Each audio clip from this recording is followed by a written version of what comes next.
कि मनुष्य इस धरती पर लूटने आया है। मालिक को जो भी करेगा, और ये हम सबका अनुभव है कि हम इस संसार को अलग अलग तरीके से लूट रहे हैं और गंदा कर रहे हैं। इससे शायद सभी सहमत हैं, यह अनुभव की बात है।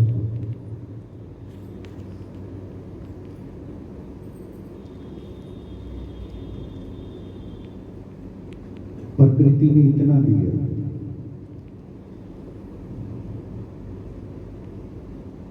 अब समझ ये आनी चाहिए कि अब क्या लौटाया जाए। इस प्रकृति को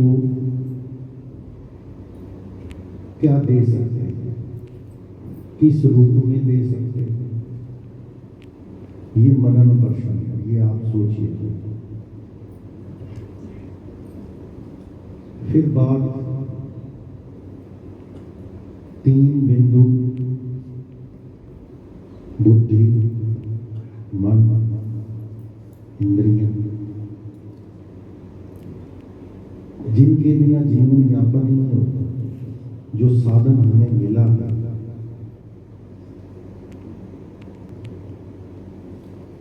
लोग कैसे कर रहे हैं?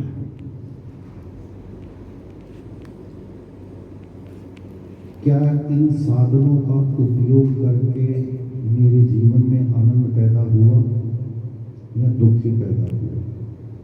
तो अनुभव यही कहता है कि ज्यादातर जवाब दुख का ही है कि हाँ, दुख पैदा हुआ।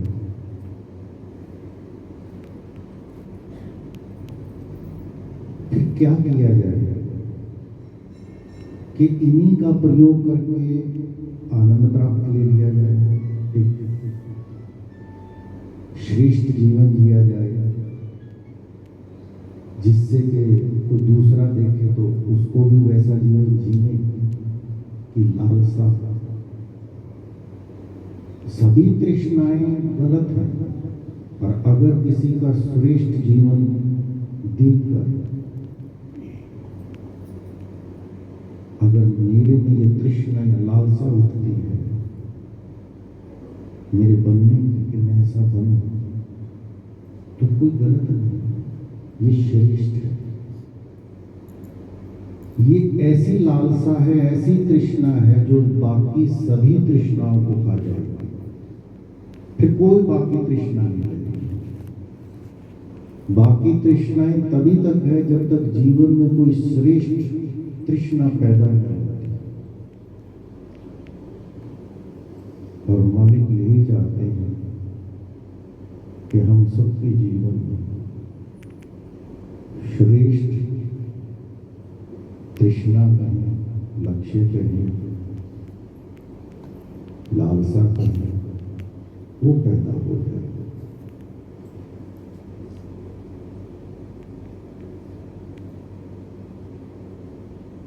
अब ये पैदा कैसे हो? तो जीवन उन्होंने कहा संतुलन से जीवन, बुद्धि में ज्ञान, जितना भी समझ में आता है उसका सम्मान करना शुरू कर, आदर करना शुरू कर।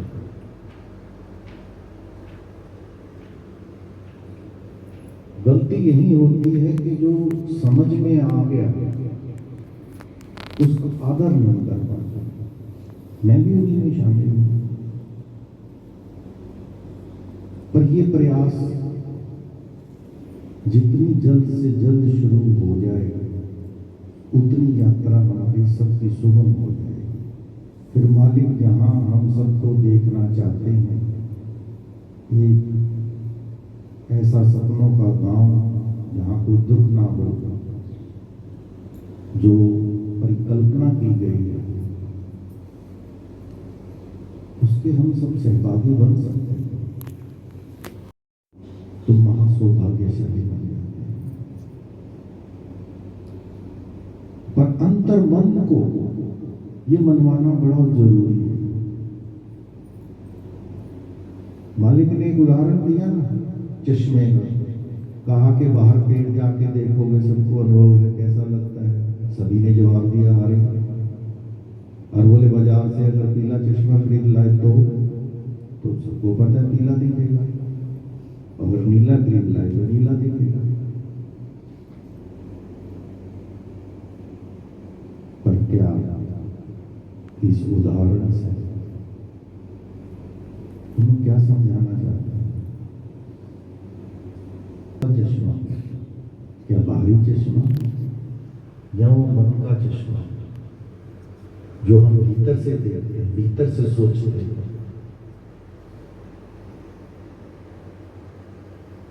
भीतर से कैसे सोचते हैं, भीतर से कैसे सुनते हैं, भीतर से कैसे देखते हैं, भीतर से कैसे सोचते हैं, सूंघते हैं, उसका चश्मा बनवाने की जरूरत है। और सत्संग में वही चश्मा बनाया जाता है, दूसरा कोई चश्मा नहीं। बाहरी चश्मे की बात नहीं। आप हमारा जो मन है उसको कौन सा चश्मा चाहिए?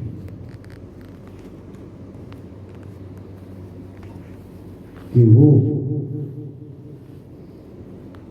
आज के प्रवचन की खास बात, पहले भी मालिक ने बहुत बार बोला कि लाख उपाय 38 लाख साल से मनुष्य के लिए प्रयास चल रहा है कि इंसान सुखी हो जाए, सुख के साधन, मन को सुखी बनाने के जितने साधन आज उन्नत हुए, पर क्या उससे हो पाया? केवल वही उदाहरण देते हैं मालिक जो अंदर का चश्मा जिसका बदल गया वो सुखी हो गया, दूसरा कोई सुखी नहीं हो पाएगा।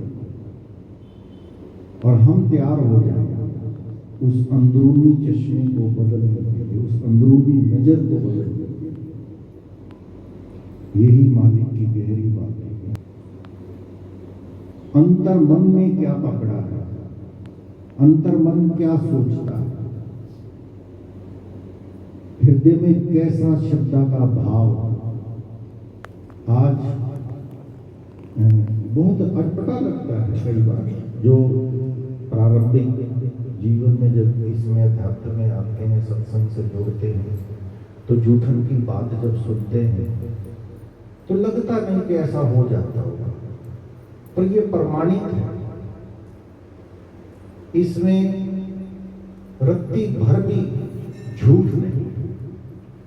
जिन भी महापुरुषों का ये अनुभव है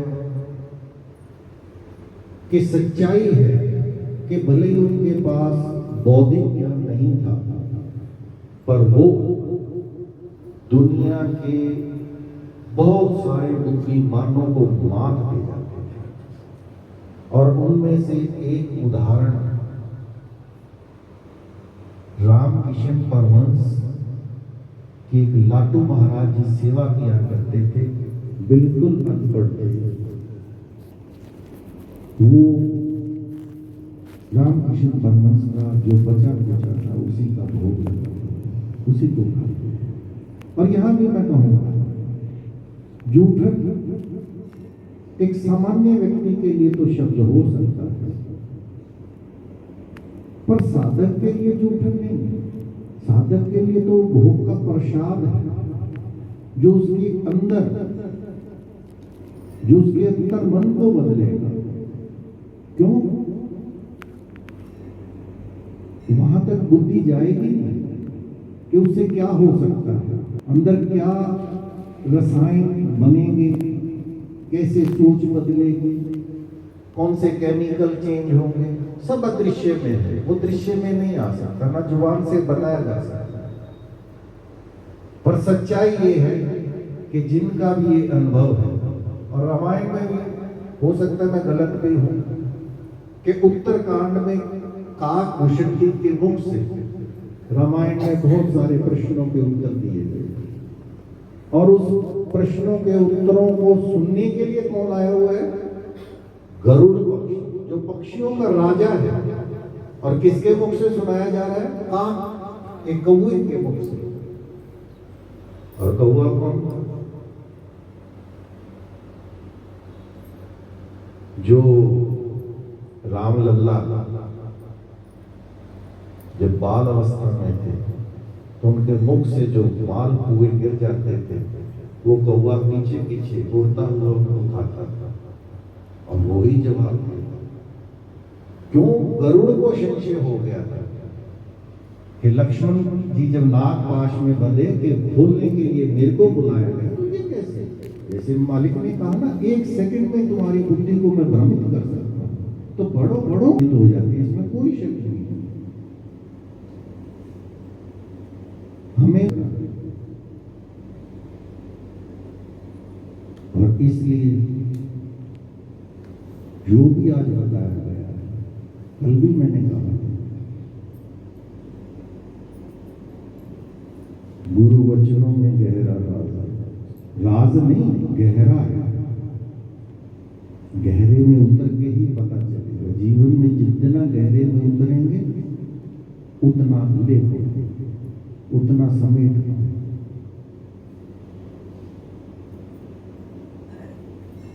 ज्यादा समय न लेते हुए आइए उसी की 2 पंक्ति दोबारा दोहराते हैं, गुनगुनाते हैं।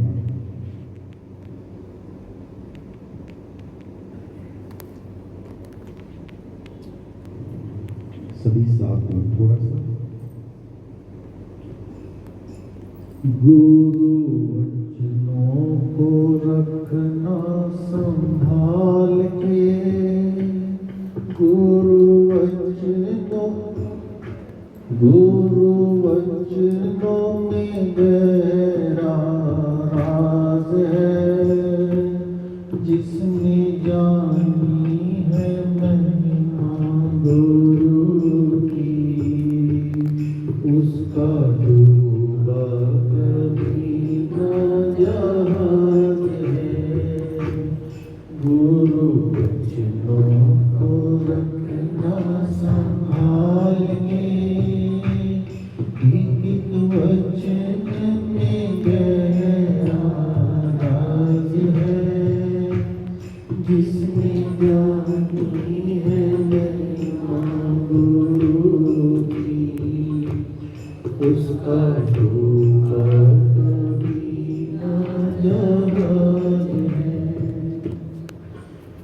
दीप जले और तम ना भागे, ऐसा कभी नहीं हो सकता। ज्ञान सुने और विवेक न जागे, ऐसा कभी नहीं हो सकता। जिसकी रोशनी से रोशन जहान है, उसकी महिमा बड़ी महान है। जिसने जानी है महिमा गुरु की, उसका डूबा कभी न जहाज है। गुरु वचनों को रखना संभाल के, एक वचन में गहरा राज है। जानी है महिमा गुरु की, उसका डूबा कभी न जहाज है। उसका डूबा कभी न जहाज है। इस भजन में दीप जले और तम ना भागे। दीपक जलने से अंधेरा नहीं रह सकता, दोनों इकट्ठे रहेंगे ही। मालिक ने भी कहा कि जहां शाश्वत है वहां नश्वर नहीं है, नश्वर है शाश्वत है। दीप जले, और मालिक ने आज कहा है बुद्धि में ज्ञान का दीप जलाए, हृदय में श्रद्धा का दीप जलाए, और इंद्रियों में संयम का दीप जल जाए। हे मालिक, हम सबकी तरफ से आपके श्री चरणों में यही विनती है कि हम सब की बुद्धि में ज्ञान का दीप जलाएं, हमारे हृदय में सदैव श्रद्धा का दीप जलता रहे, हमारी इंद्रियां संयत रहें, हम इन इंद्रियों से पवित्र देखें, पवित्र सुने, पवित्र बोले। ऐसा आशीर्वाद हम सब पे बरसता रहे। और अंत में